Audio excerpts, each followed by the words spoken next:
प्रभु हजारा।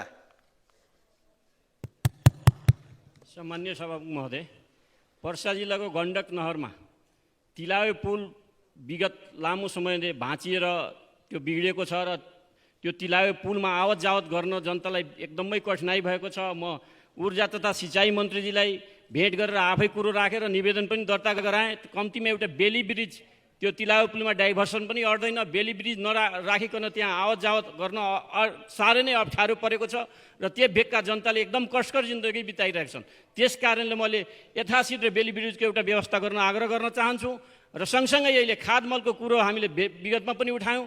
खादमल अहिले पनि बिहान तराईमा हिजो अस्तिदेखि राम्रो पानी परिरहेछ। खादमलको कुरोहरू बिहानदेखि बेलुकासम्म सैकडौँ फोन आइरहेछ र प्रधानमन्त्रीजी चासो लिएर अहिले भर्खरै एउटा मिटिङ गराउनु भएछ।